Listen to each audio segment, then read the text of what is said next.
Yani özellikle son birkaç ayın ihracat, ithalat verilerine baktığımız zaman Türkiye'nin son birkaç içerisindeki ihracata artış vermesi gerçekten bizi bazı noktada umutvar etti. Ki biz ekonomiye güveniyoruz. İnşallah diyoruz ki daha düzgün bir seyre oturacak, güzel bir şekilde olacak.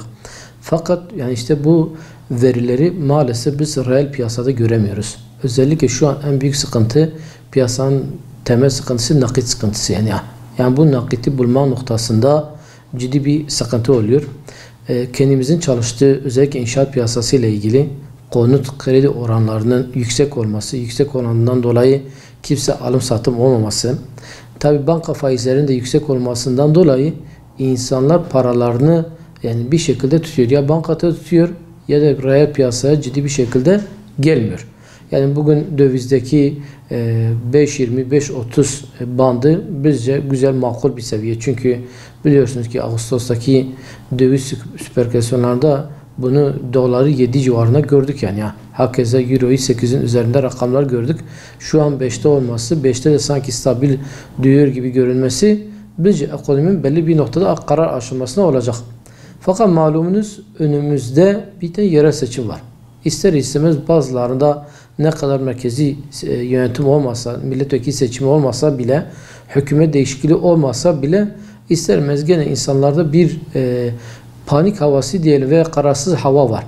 Kara hava olduğu için insanlar yatırımlarını biraz öteleme yönünde gidiyor. Her kışın ekonomik ister istemez bazı noktalarda durağanlaşıyor yani. Bu işin doğal seyri yani. Bu doğal tabi şartlar neticesinde. Fakat baharla beraber artı seçimlerin de neticelemesi neticede inşallah güzel verilerin olmasını umut ediyoruz. Tabi bu noktada da hükümet özellikle piyasa noktasında nakit sıkıntısı nereden kaynaklanıyor, sebebi nedir ve bu noktada piyasaya nasıl nakit para akışını sağlayacak bunun üzerine ciddi düşünmesi gerekir ki çünkü gerçekten şu an krizin geçen seneki döviz krizinin emarelerini yeni görebiliyoruz yani. Ocak, Şubat ve Mart ayında daha ciddi hissetme noktasında. Çünkü o zaman yaramız sıcaktı. Belki fazla göremedik, etkilenmedik diyebiliriz. Fakat şu an gerçekten ciddi bir noktada bir nakil noktasında bir darboğaz var. Bu darboğaz olduğundan dolayı insanların paniklemesinden dolayı da yatırım yapmaması, gayrimenkul almaması, tasarruf etmemesinden dolayı piyasada böyle bir donuklaşma gibi bir şey var. Fakat her halükarda gene biz ümit varız. Diyoruz ki bunu hükümet bunu gerekli faizsiz kredilerle veya üreticileriyle, müteahhitleri desteklemek suretiyle bunun önünü bir şekilde açabileceğine inanıyoruz ki bu ticari veriler üzerine bir şeyler bina edebilsin. Yoksa ticari verilerimizin iyi olması bize de yansımadıktan sonra herhangi bir anlamı olmayacağı kanaatindeyim. Faiz oranları yüksek olduğundan dolayı toplumun ekserisi parasını reel ekonomiye aktarmaktansa biraz daha finans ekonomisine aktarmaktadır. Yani. Bu yüzden hükümet özellikle kendi uhdesindeki devlet bankaları kanalıyla bu faiz oranlarını ciddi bir şekilde düşürmesi gerekiyor. Yani. Düşürdüğü takdirde inanıyoruz ki diğer özel bankalar da bunun takipçisi olacak. Bu durumda finansa giden nakit biz inanıyoruz ki reel sektöre bizlere doğru gelecektir. Akışı sağlanacaktır.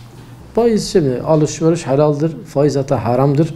Bir yerde faiz işin içine girdiği zaman onun bereketi de gider zaten. Bereketi de kalmaz. Fakat ne yazık ki yani şunu diyoruz bu İslam toplumunda Müslüman olduğun toplumda bakıyoruz ki bize oranlar %25-30 mertebesinde. Fakat bir Avrupa'da eksi faiz var veya yıllık %1-2 mertebesinde. Düşün ki bir işveren %1-2 veya 0 faizle bu parayı aldığı takdirde yani tabiriyle bunu faizsiz aldığı takdirde artık siz sanayi görün, bacaları görün, fabrikaları da ciddi bir şekilde görmüş olarsınız. Bu yüzden yani özellikle faiz lobisine prim vermemek için hepimiz bir şekilde buna karşı mücadele etmeliyiz ki mümkün mertebe paranızı ekonomiye kazandırın, yanındaki esnafı müteahhiti destekleyin. Belki az kazanırız fakat ileride kendi kendimize yatırım yapmış oluruz. Ülkenin, milletin, toplumun refahı için bu parayı yatırıma yönlendirmemiz gerekiyor. Yani ürettiği malları özellikle yerli malları, ülke içerisindeki çıkan mallara daha dikkat, daha özen gösterirlerse inanıyoruz ki bu para bizim içerisine dönecektir yani. Yoksa yabancı manşeli bankalar ve diğer insanlara verildiği takdirde bu para da herkese Türkiye'ye gider. Daha ciddi sıkıntılar, daha ciddi darboğazlara gireriz.